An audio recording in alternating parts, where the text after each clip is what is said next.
Hello, members. Welcome. We're just letting everybody in. So good evening. I hope that you're somewhere suitably warm and comfortable for tonight. We're just seeing you all flood in from the waiting room. So thank you so much. And I'll just allow a few more moments before we start. For anyone who does have a tasting pack this evening, and I will repeat this in a moment, but if you have got your tasting pack, please do feel free to pour the wines. I think I made a suggestion over email that if you don't have enough wine glasses, then particularly the 2019 might need a little touch of oxygen. So feel free to do my top tip, which is to pour it into a mug and then pour it back into the wine glass when you've got one ready. But just to repeat, as people are starting to, I think we're probably at the full house now, just to repeat, if you haven't yet done so and you have a tasting pack, please feel free to open the top of the lid, to snip the top of your pack off and to pour your 4 wines. You're very welcome to pour them now. We will obviously be having a guided tasting from Sarah and Alfio, but it's better that they're in the glass and ready. So welcome everyone, good evening. My name is Anna Spooner and I'm the Tasting and Events Coordinator at the Wine Society. Delighted this evening. I was trying to rack my brains. We've started doing a lot more of these taste alongs, and to my knowledge, we've never ever had a sample shipped quite so close to the mark directly from the winery that has not been bottled yet at all. It's not as if we've got an exclusive bottling. It's literally come from, it was at the same time as the casks were going into their bottles. So we are privileged. And to say that it's to celebrate en primeur, I think gives many of you an idea of how special that truly is. We're tasting a wine that is an en primeur offer, just as people like Sarah Knowles MWR Buyer would, which is incredible. So thank you both for organising this, and to Francesco behind the scenes who also helped. 2 tiny bits of housekeeping before we start. If you are interested in doing so, you can write in the chat. Thank you, John, who's just done that. I haven't paid John. He did it just as I mentioned it. Thank you, John. When you are using the chat, let us know where you are, what you're drinking, what you think of the wines. If you're not drinking from the tasting pack, perhaps you've got a different vintage of a Cavalotto wine. But make sure that you do select everyone. Otherwise, it'll just be Sarah and I and Alfio who will be able to see it. And then last but not least, use the Q&A. The Q&A will be the place where we can, oh my goodness, someone's just popped a question in the Q&A. What's happening today? I will be answering the Q&A questions either by typing or I will be asking them of Sarah and Alfio this evening. So without further ado, I'm going to introduce Sarah Knowles MW, who is our buyer for Italy and the mastermind and brainchild behind this entire tasting. So thank you so much, Sarah, for joining us. And I think you're going to introduce Alfio. So thank you, Sarah. Cheers. Thank you, Anna. Cheers. Cheers, everybody. I'm delighted that so many people jumped at this opportunity to get hold of the tasting pack and to hear from Alfio, because I'm sure we're in for an absolute treat. But as Anna says, this is something that as buyers we do quite a lot. We taste very embryonic wines from barrel or from tank, and we try and make that prediction about how they're going to look. And what's really in our favor is that we're always talking to these fantastically knowledgeable winemakers while we do it. So we're very rarely tasting entirely blind, as it were. We're tasting whilst listening with our ears. And we tend to hear from fantastic winemakers across different regions who really give us insight into how a vintage might be based on things that we can really understand, things like the weather and things like the general conditions of the year, how the summer went, how the autumn went, how harvest looked, all of those sorts of details we're sort of listening out for. And I was so excited because 2019, pretty much ubiquitously, the comments were excited and good. Everyone was all very humble winemakers were telling me that this was something that they were quite excited about releasing. Hopefully you will have seen the offer live, but also I believe the post is now coming through your door. So if you hopefully we'll see that through your letterbox anytime soon. But the Barolo 2019 offer is live. And in a year where we're going to be having smaller en primeur offers, perhaps because of smaller European harvests from France, this is a great opportunity to buy what's a really classic vintage from Piedmont. Now, without further ado, I have to say one of my favorite tastings when I go around Barolo each year is at Alfio's home, because the winery is also the home. And one of the reasons why it's just such an incredible tasting is not just the incredible lineup of wines we're privileged to try, but it's also the incredible view, because we tend to stand at just before the tasting, we go and have a look at the beautiful vineyard out the back and see the view. And whether that's a foggy view, which it often is in Barolo, or a very beautiful clear view, it's always incredibly spellbinding. So without further ado, Alfio, I'm so thankful that you've now joined us tonight. And I'm really excited to hear your presentation and for you to be able to tell members a little bit more about Cavalotto. Thank you. Hello, hello to everybody. Thanks to invite me at this conference call, very particular with the tasting. So it's also for me is one, for maybe the second or the third time that I do these things, and it's very interesting. So thanks a lot. Sorry for my English. I speak English very badly, and I hope you always apologize, but your English is fantastic. Right. So thank you for coming through. But we do have a hidden Francesco. If we have any difficulties, please exactly. Give us a shout. Francesco, I hope he will help me. Wonderful. Would you be able to tell us a little bit more about your winery? So about Cavalotto? Oh, yeah. Actually, okay. Well, so you know Barolo, of course, but Barolo is a really small area in the south part of the Piedmont, and it's very small, but also very complicated also to understand, because each hill is a really particular cru, really unique, because the soil was a submarine sedimentation of the Mediterranean Sea, and when the land increased, exit to the sea in different time. So you can, yes, in this picture you can see very well the land and the territory. The picture shows the territory a little bit flat, but the hills are normally very steepy hills, and each hills is different. For this reason, my father in the 60s decided to write the name of the cru of the hill on the label. It was a little bit modern things before us and before just a few other wine producer. It was very strange to write a singular parcel on the label. There was a classic Barolo made by grapes all over the area, blending together. So we are in Castiglionfelletto. You can see the village. It's a really medieval little village, but very important because it's in the center of Barolo area. To be in the center means that the character of the soil is a mix of clay and sand. In all the area, the soil is very rich of calcareic limestones. Much more in the west, and going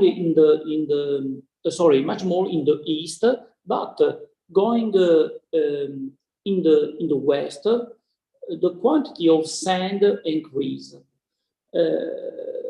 For this reason, we separate a little bit the area of Barolo in two parts. The east, very rich of calcareous clay, and the west, the east very rich of calcareous clay, and the west much more rich of sand. Sandy soil gives elegance. Calcareous clay gives to Barolo power and great aptitude to age. Castiglionfalletto is in the middle. So, and in particular, our own hill called Bricoboschis is really in the border between these two different typology of terroir. And is a good compromise between power and elegance. The hills, we can use very well the territory and the hills growing vines. But each exposure has different characteristics. For this reason, in the south, it means southeast, south or southwest, we can grow very well Nebbiolo to Barolo wine. But the west is perfect for Barbera. Other exposure like east is perfect for a much more elegant and fine and drinkable wines like Dolcetto. That for us is a little bit our vino da tavola.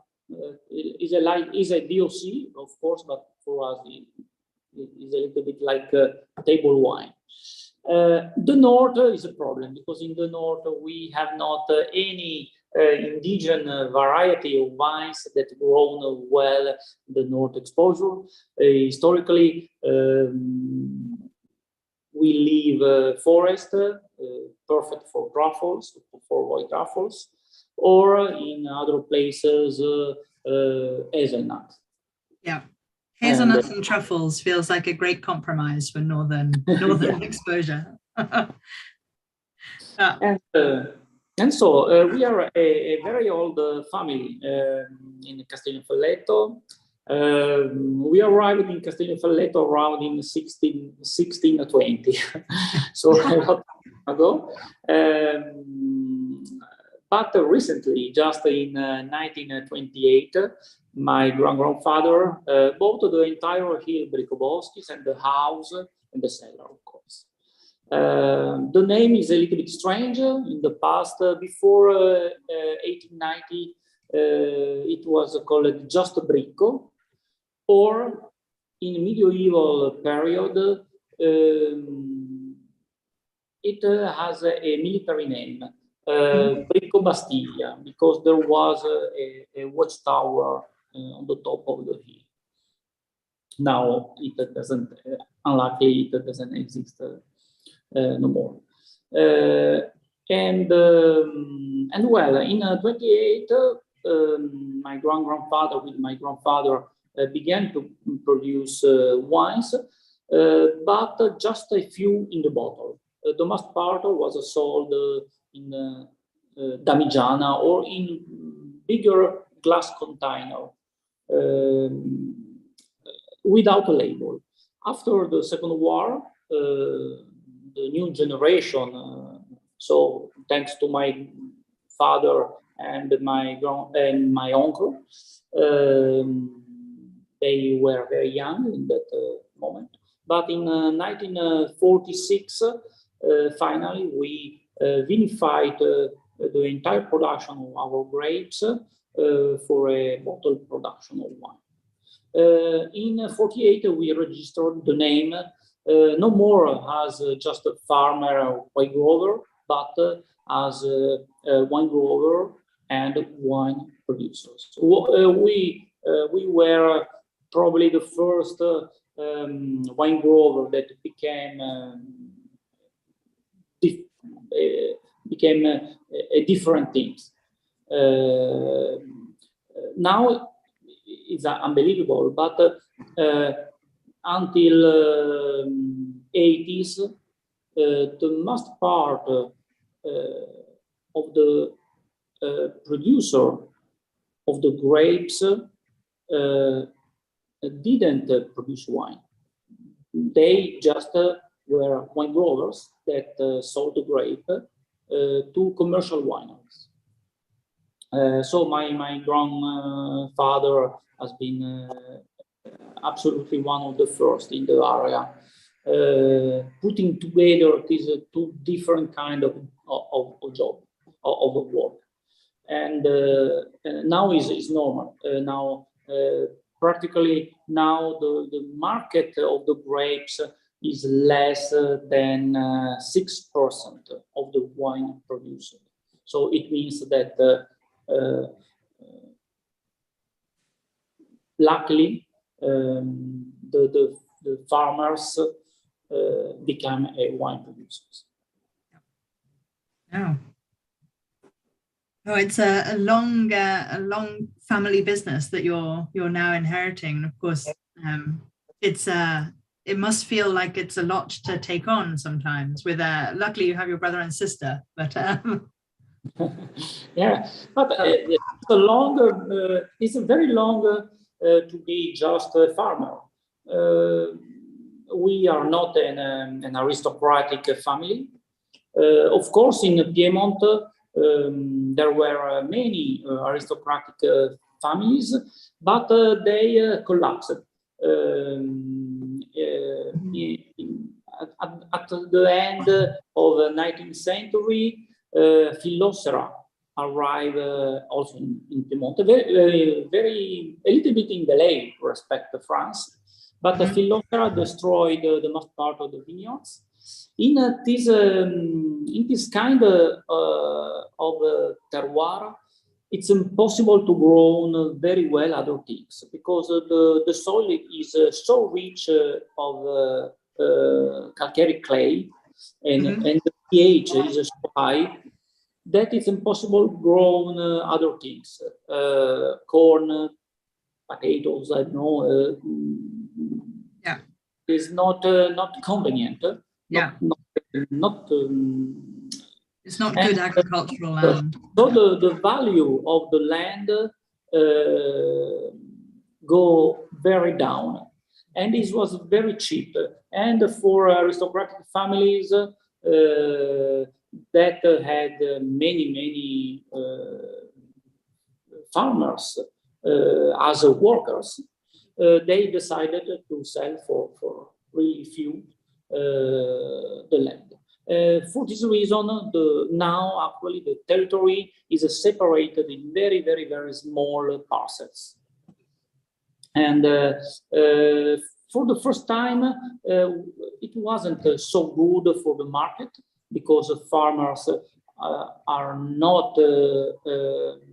It was impossible for so poor people, poor in economically poor, but also poor in culture and in know-how to produce wines. So they had to sell grapes to commercial wineries. So finished the aristocratic moment, the market was made by negociants. After that, we had many problems in Italy. More than 20 years of fascism that closed very strongly, very hardly the borders, and so Barolo. The most important markets forgot a little bit Barolo. That was one of the most important wines in the 19th century, between 1820 to 1860. After that, also after the war was very difficult. Was very difficult to sell the wines.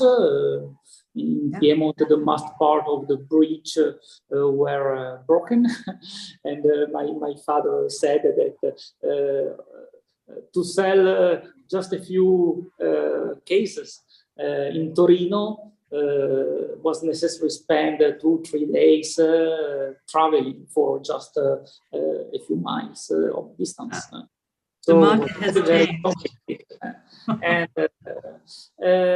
another good moment for Barolo history was the appellation, the DOC in the 60s, and after that much more DOCG, appellazione di origine di controllo di garantita, that finally blocked very well the production and cleaned the market very well, because unluckily in the 60s the most part of the bottles of Barolo were fake or not so controlled good. Yeah. But for us has been very important.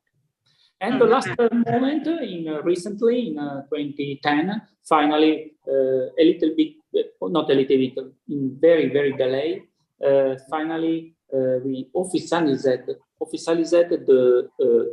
cru. The cru, it means the name of the hills that give the name of the grapes and also of the wine. So now it's really possible to have a little bit like in Burgundy, have the name of the cru officialized on the labels. Yeah.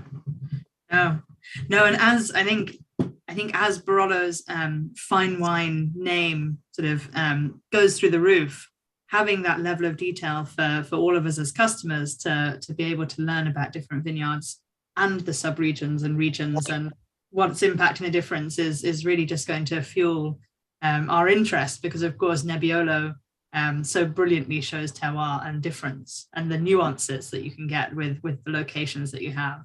But before we delve into Nebbiolo, we should talk about the Barbera. Yeah, exactly. So I said Tell before, me about this. So this is the first wine in our tasting for everyone tasting along, and it's the 2019 Barbera. Okay. We grown it in the west side of the Bricoboscis Hill. It's a very small production. It's just a parcel called Vigna Cucolo. That is, in Burgundy, they say lieu-dit. Is the name of the parcel inside the cru Bricoboscis. Wow. And I think there's often confusion with Barbera. Many of our members perhaps often have it down as being quite a light-bodied wine that can be quite easy drinking, and there are lots of different styles of Barbera made, is perhaps the more honest part. But when it's made at your hands, Alfio, there's definitely some tannin here and some real depth and body, and you're making really a very fine wine that could age extremely well, I guess. When would you think the 2019 Barbera will be at its peak? Yes, 19 is a fantastic vintage. Is a fantastic for Barbera, is exceptional for Nebbiolo, and so for Barolo. This Barbera is grown absolutely in the same terroir where we grown Nebbiolo to Barolo. So in the soil so complex, so rich of clay and so rich of calcareic clay, Barbera lose a little bit the characters, the rude characters, and it become not like a Barolo wine, but similar with some characters that normally it's impossible to find in other kind of Barbera outside this area, in particular in Barbera d'Asti, where there the terroir is completely different. This Barbera lose a little bit just the strong fruit. It become a little bit more complex with the flowers. The color never is very dark for us because we work with the Nebbiolo, so this color for us is very dark. But respect to other kind of Barbera, never the color is so red. Sometimes I like a lot of some other kind of Barbera, like Barbera d'Asti. It is completely different. It's a very fruity wine. The color is so dark that is almost impossible to see the fingers It's pretty much a peak, isn't glass it? and the other side of the glass. And the acidity it's also very higher respect our Barbera. That has a high acidity, but normal acidity. For me, there's an amazing sort of complex perfume that's building in this wine. I've had it in the glass for a little while, but it's got that sort of blueberry, blue fruit, and sort of almost blackberry, but not black currant, so not cassis, but that very wild hedgerow kind of fruit flavor, that brilliant acidity, quite firm and upfront tannins, but that they're very balanced by the weight of the fruit on the palate. But for me, as this, give it another 12 months or another 18 months, and this will be an absolute joy. So no, cheers. What a nice wine to start with. It's a very classic Barbera, made to have a long aging, also in the bottle. And it age to be ready also right now. We prefer age from 20 to 24 months. The wine in the bigger barrels, botti is a very classic and traditional botti that we use, of course, for Barolo much more. Yeah. And there they are. There are your This is in your cellar. Yeah, exactly. There is a small botti, small of about 3,000 liters, about 30 hectoliters. In average, we use a botti a little bit bigger. Yeah. Oh, wonderful. And then for contrast, I've poured the Nebbiolo, and it is a lighter color relative to the Barbera. It's got that real classic kind of quite almost sort of light strawberry. Yes, when you poured it, I sort of see it, and there's almost an orangeness to the color of Nebbiolo, I think, a bit like often with Sangiovese, but it's a very different nose, isn't it? It's lovely. So this is the Langhe Nebbiolo, and perhaps you could explain to us all how you make the decision around what's your Langhe Nebbiolo and what becomes your Barolo, because of course both are made from 100% Nebbiolo. Yes, exactly. Langhe, the name of the wine is Langhe because it's the territory. Langhe is a territory where inside there are Barolo area, Barbaresco area, and also Roero area. And this territory is made by, is a very, very hilly place. And is the most part of the low Langa. There is also another part of Langa that is called Alta Langa. Now is very used for spumante. And they grown a lot Chardonnay and Pinot Noir to produce sparkling wines. In a Barolo area, normally Nebbiolo you find on the market is made, of course, outside the Barolo area because the land is cheaper and it's possible to grow also very good and with a high quality vines that produce a good quality. But we historically we never moved from Castagnofelletto, and so we are exactly in the center of Barolo area. So it's a little bit complicated to produce Nebbiolo, also because our vineyards of Nebbiolo are 100% for Barolo wine. Yes. We grow Nebbiolo in the north face of the hill or in the low part of the hill. And so producing just a Barolo, we must a little bit, declassify a little bit of our Barolo to produce Langhe Nebbiolo. We do that because we could select grapes from young vines in premise, vines normally under 12 are used to produce this wine. We have also little but very good little parcels around our two crew, Bricoboschis and Vignolo. And there it's possible to produce fantastic wood Barolo, but we prefer to classify it in Nebbiolo. It permits us to have a high quality of Barolo, and is also extraordinary quality of Nebbiolo because is a Nebbiolo produced in Castiglione Falleto. Yeah. And we should mention here that, of course, we're tasting a different vintage. So this is 2018. Yes. So this, and for me, this was a very elegant and very approachable vintage that I think some critics perhaps ruled out or ruled a little harshly on at the time. But for Sebastian and I, when we were tasting these wines, we didn't know what the problem was because we wanted to drink all of them. They were immediately charming and beautiful, and the 18 vintage will always stay in my head as being the vintage to enjoy, with the elegance and immediate perfume and fruit and just charm that it has. And this Langhe seems to have a lot of that.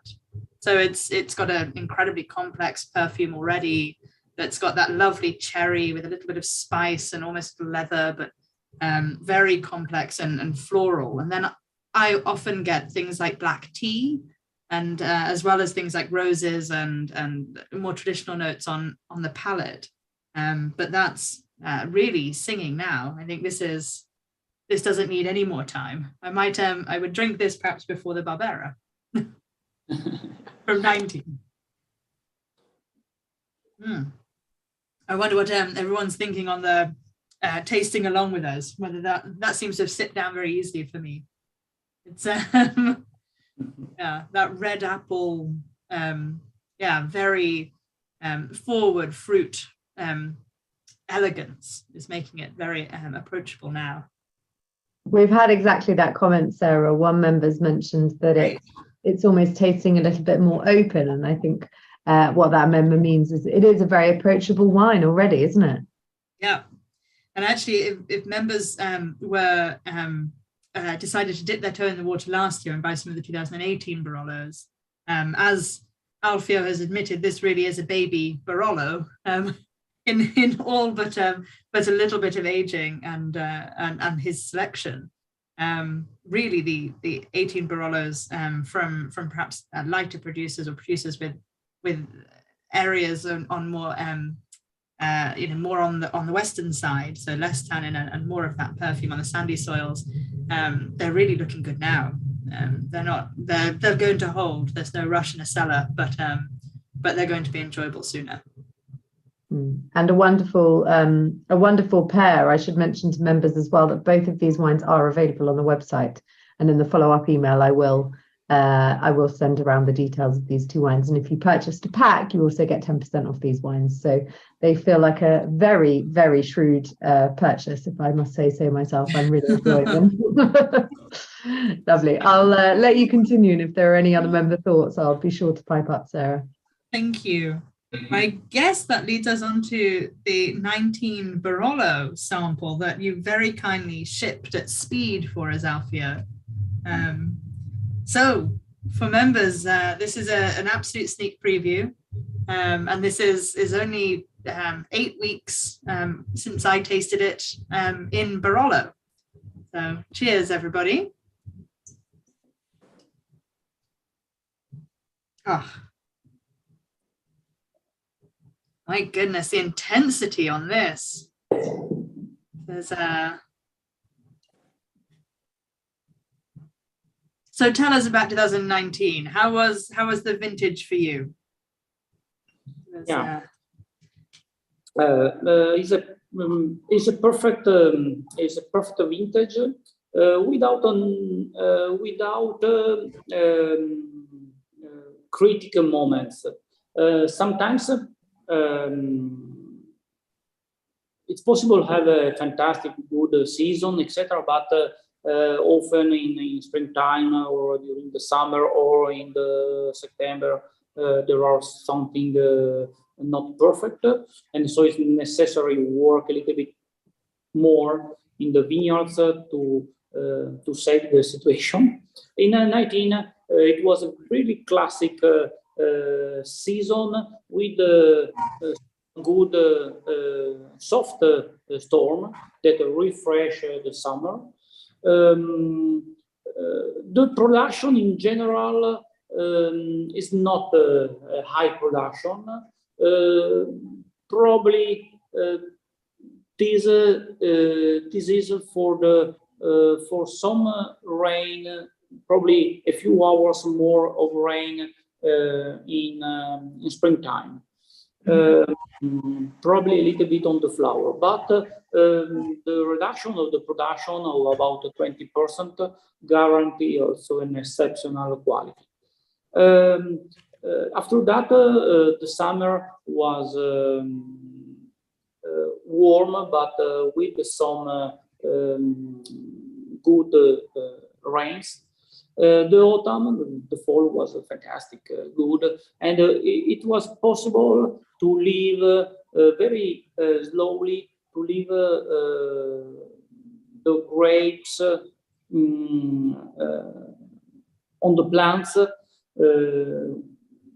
and they had a fantastic ripeness. This is because during the night the temperature were low. During the day we had a fantastic light, and so it's perfect. The quantity of material is amazing, but I think that in these so good vintages there is an harmony, and even if the power could be a little bit too much, waiting a little bit, of course, the wine in the bottle. Yes. The wine will be also very elegant. So it's a good compromise between the power of Barolo with tannins and the structure, and also the fineness. Well, no, of course, we're being very unfair to this wine. I hope everyone tasting along with us will understand that we're not suggesting you drink the 2019 this year. I think in my notes, I've definitely suggested hold this for a couple of years, or, we're not even going to deliver it to you until the autumn, so you can't be tempted. And this will really start to open up, I think, in 5 years from harvest. So another 2 or 3 years now to really give it a bit more time, and then you're going to see a lot of evolution over the next 10 years, 10 to 20 years. In so good vintages, I like to drink eating. I like to drink not so old wines in general. A good Barolo in a good vintage, I think, give fantastic high quality between 8 and 12 years of age. I completely of course, agree. it's possible to keep forever this wine. It will lose a little bit of the fruit, and it will be much more rich of flowers and spices. Now the licorice, tobacco, mushroom, truffle are not so intense, and it's difficult to find it. But I think what's interesting with Barolo, and when we choose to drink it, is that the way in which you're now managing the tannins so beautifully means that we can enjoy these wines a little earlier. So at 5 to 10 to 15 years, and that's sort of 8 to 12, as you say, rather than having to wait 20 or 30 years, as perhaps we used to when the tannins were less well integrated. But the tannins here, even drinking it as a 2019 tonight, are very balanced by the intensity of that flavor that you've got, and the acidity and everything else going on. It's obviously a very complete wine. No, and I'm definitely getting, all of those classic flavors for Barolo. So all the floral notes, the wonderful red cherry fruit flavors, the roses. For me, again, it's that black tea, very fresh black tea, and those tannins also are quite, they work in my mind as being part of that, because they're quite broad and they sort of coat the teeth as well, which I find is quite a common thing for me in Nebbiolo. And then, of course, it's got huge length. This is a wine that really is showing all of that beautiful fruit and floral note on the finish. And I think that, again, hints towards a wine that is really going to look even better in a couple of years' time. And wonderfully, we can do a comparison, because I now have the 2 glasses. And we're very lucky, because we have been following your wines for a few years, and we know that they are better, or not better. We know that they can change into wonderfully characterful older wines. And so we've kept a little bit of your 2013 for members, which we'll be releasing this summer, very likely in my Italian offer. So please, you've had a heads up, those of you on this call. It will sell out in a heartbeat, because we've been storing it at the Wine Society since its release. We're looking forward to selling it, but I don't have half as much as I would like. But we have the 2013 here to taste as a comparison. How do you feel this comparison of the vintages are? Is this comparing apples with apples? Is this a good comparison of vintages, Alfio? Yeah, but well, okay, well, I said 19 is easy, very comfortable. For example, 18 was very complicated in springtime, because it rains not too much, but for many days. And so in a very, very organic kind to grown vines could be complicated if there isn't enough time for the treatment. And it's complicated in so steepy hills, go with heavy tractors and spraying these very, very organic and biological things versus downly medium, versus a kind of mold, muffa mold. Mold, yeah. Yeah. It's a mold that attack every green part of the vine, and so also the grapes when the grapes are still green. But luckily for us, for one time, we were a little bit lucky to respect conventional producers, because better than conventional products, this system to work trying to anticipate every rains. So in our mentality is necessary protect the vine, not cure the vines attacked by the mold. It is a philosophy to cover very well the vines. The damage was really, really low. Of course, we lost about 25% of the production, but because it was necessary in a green harvest cut, everything's not so perfect, but the quality has also probably not extraordinary, but excellent. So we are very, very happy about 18. Yeah. And the 2000, that was the 13? 13, yeah. 13, yeah. And the 13, of course, much more similar to 19, because it is considered, and it's right, a classic vintage with a late harvest. In 13, as 19, I can say nothing of particular, because all moments of the vegetation period, the weather was optimum. And respect 19, in 13, we had a better springtime. So every flowers produce grapes. It's possible to find on the market some 13 a little bit more liquids, some Barolo without a very, very long taste in 13. Okay. This is because the production was a lot. In Castiglione Falletto, it's impossible. We have too much calcare clay, in particularly white calcare clay, that produce a great quality but produce no quantity. and so normally we have a terroir without a high production per hectare.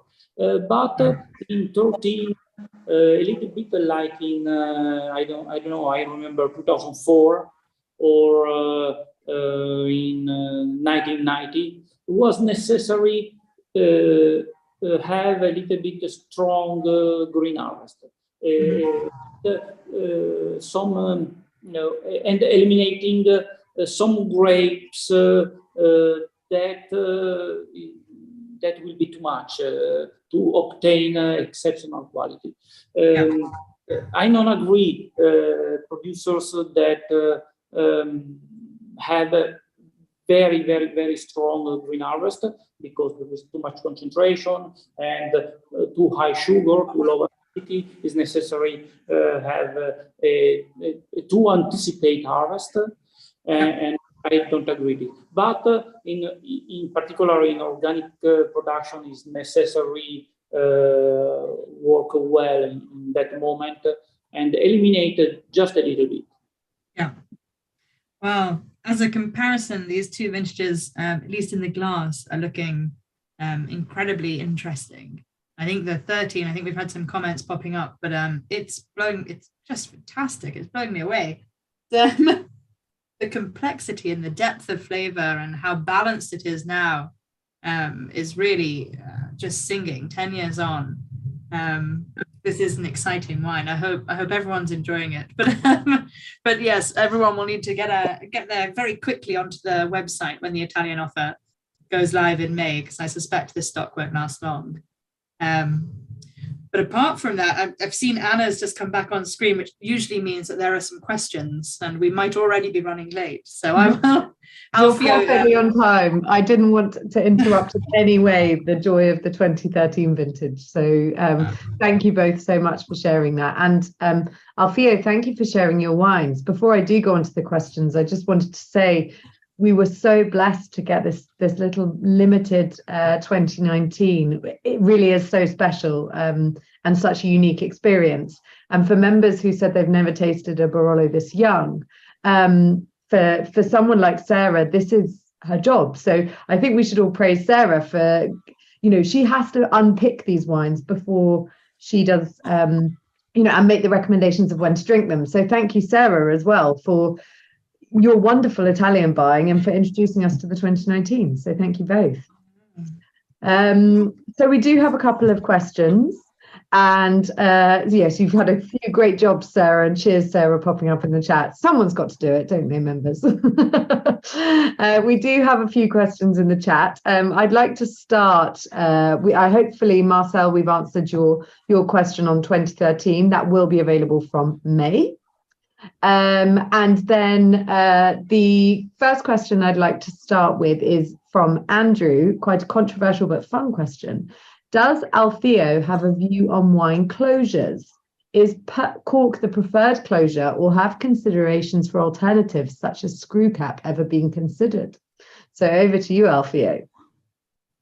So I don't understand exactly 100% of the question. Alfio, ciao. Ciao, ehi. Sì, che ne pensi dal punto di vista della chiusura del vino? Se supero o eventualmente tappavite sulla chiusura? Oh, well, it's necessary have 2-3 hours It's very complicated. So we prefer use natural cork, just one piece, because I know that who age wines for more than 20, 30 years is just a few, but often who ages so long time wines is also important things. So not in quantity, but the quality of the tastings are amazing after 20, 30 years. So it's necessary to have, in my opinion, natural corks that permit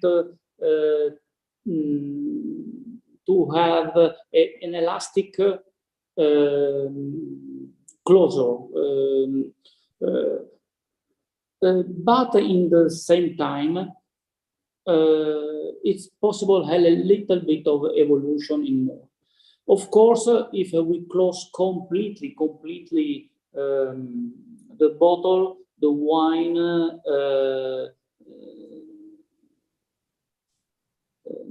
don't age, and it's possible to keep the bottle forever. But probably why wait 10, 20 years to taste a wine that is okay, well, is a wine that show 3 years of age. So it's also a little bit a good thing, in my opinion. If it's possible, also have a good cellar, because with the natural corks, it's also very important to have a good humidity, but in particular, very constant temperature. For wines, not so complicated, like a Barolo, I agree, it's a really better some technique kind for cup. Yeah. It permits also to have a better cork, because the number of the trees, of good trees of cork in the world are not so big, and for good cork is necessary take just the central part of the cork tree. Yeah, we had amazing quantity of problems in the end of 80s and in the first years of the 90s, because the production of the wines, thanks to, I know, Chile, but California, and after that Australia, was not enough, and the quantity of and so to have the quantity of cork, they keep corks also too high or too low on the tree, so in high position to wood, and so oxidation, too much oxidation, too low to mold, and so to cork taste, and many problems. Now, the last things, okay, we prefer natural cork, one piece, and we tasted every cork before bottling the wine. And if you find cork taste, we have an assurance that pay us 100% of the value of the bottle. So we are sure that, okay, it's possible to find actually it's possible to find one bottle every 2,500 bottles opened. Yeah. That was such a thorough answer. Thank you. I feel like I should scribble notes for MW studies. That was honestly one of the best cork answers I think we've ever had, Alfio. So thank you. Sarah, I've sort of got a little bit of a question for you. It can just be a short and snappy answer. A member spotted that a lot of the 2019 offer seems to have an ABV of 14.5%. Is that level of consistency usual? No, I think there's actually hopefully somewhere on there a note to say that the 14.5 is a very good guess from us. And it's more because many of these wines haven't been bottled yet. And so the final technical analysis isn't available. And so I would hate to have put down that they were all 14 and then for you to receive a bottle that was slightly higher, and most people get a little bit or a little more wary of the higher alcohol levels. And so I thought it was a fairer representation to go with 14.5 if we hadn't heard otherwise. So as the technical details are released and as the wines are fully bottled and we get those details, we'll of course be adding those and updating them within our systems, so that then it should reflect the correct information if you do buy within your reserves. But at the moment, it's much more of a guide. Thank you. And Alfio, a question for you now, and I'm hoping we have a few minutes more to answer it. You mentioned earlier about your organic viticulture, and one member has asked to hear a little more about it, and also what you think of biodynamic methods. I know another very big question. But okay, we began, my father, my uncle began in the 70s with an organic production, without, of course, biodynamics trend. Yeah, now it's very trendy. Biodynamic. Okay, well, it's a good thing, in my opinion, because now finally the mass part of the producers, or not the mass part, but a good part of the one producer have finally a much more sensitive sensibility versus eco problems in general. So it's a good thing because finally, in general, I can see no more so strong and also dangerous chemical treatments. So it's a good thing, biodynamic things. I prefer an approach much more scientific. And for this reason, we study a lot, and we arrive to a amazing, great sustainability, almost 100% sustainability, because in 2008, finally, we obtained with 2013 the zero copper metal added on the soil. It means that we didn't spray any grams of this metal.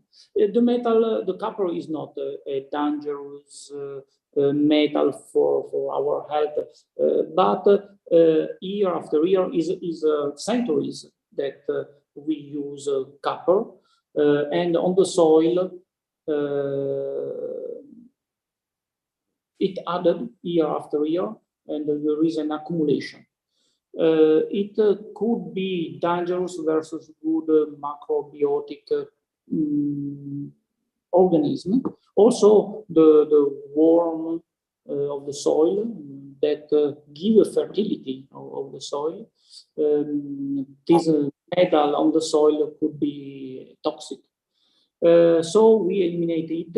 Actually, depending on the vintage, we had very, very difficult vintages like 2014, where it was necessary spray again a little bit of copper. But actually, in the average, we have from 0 to 600 grams per hectare of copper.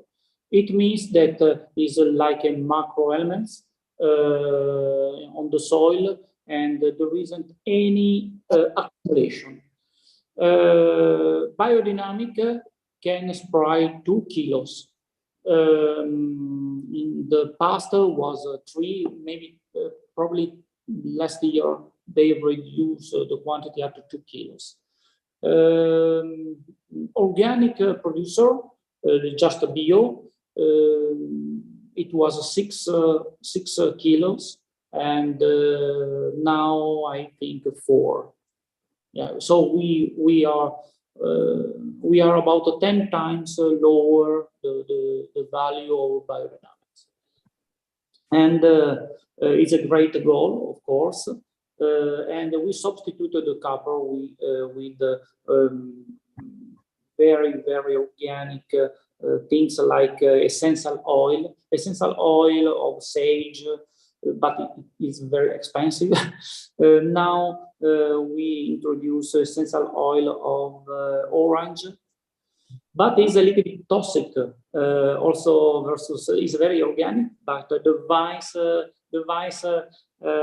don't like a lot these things, and so we are studying other things. It's complicated, complicated, and it's very, very, very expensive, but it's so. So Alfio, I've included in the chat, and I will send to members as well. You have a wonderful page on your website explaining some of the practices with the spider mites and lots of incredible things that you're doing. So I will share that with members as well, which I'm sure many will enjoy reading. So thank you.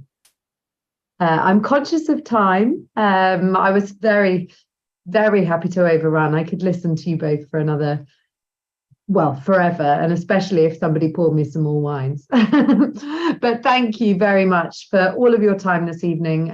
Francesco, I'll thank you quickly before I hand over to Sarah for a final goodbye. Francesco, who popped up momentarily here, has been wonderful behind the scenes and helping. So thank you so much. Thank you. And instrumental in getting the 2019 shipped over to us. So thank you, I really appreciate it. And I will thank members quickly as well for joining in this evening and continuing to join in with our online tastings and our packs. And then lastly, obviously, I'll say a quick thanks before I hand over to Sarah, to Alfio and to Sarah tonight. It's been an absolute pleasure listening to you both and taste your wines. Alfio, 4 in a row has been a treat. I've never tasted so many in one go. So thank you personally, and I'll hand over to Sarah. Thank you. Which doesn't leave me with a huge amount to say, but of course a thank you as always to the events team. Anna, thank you so much for running these things and for getting all of the ducks in a row. I know that Francesco does all of the hard work for Alfio and I behind the scenes, and Anna, you do all the hard work for me behind these. So I just sort of arrive and hopefully chat. But Alfio, it was a huge leap of faith that you took in us to send over your 2019s. We really appreciate it, because I know that our members will have really enjoyed this evening and found it just as interesting as I do each year when I get to visit you and taste them myself. But I know that it was a huge leap of faith. So thank you for letting us do that. And I think tonight's tasting was just an absolute treat. I'm really hopeful that everyone will leave this and go to have a look at the Barolo on-premier offer and perhaps be tempted now that they can see so clearly the wine in its embryonic form, and then the 2013 is a great example of what it might become. Thank you for spending the time with us, and leaves me just to say have a wonderful evening, members. Have a great time. Thanks ever so much.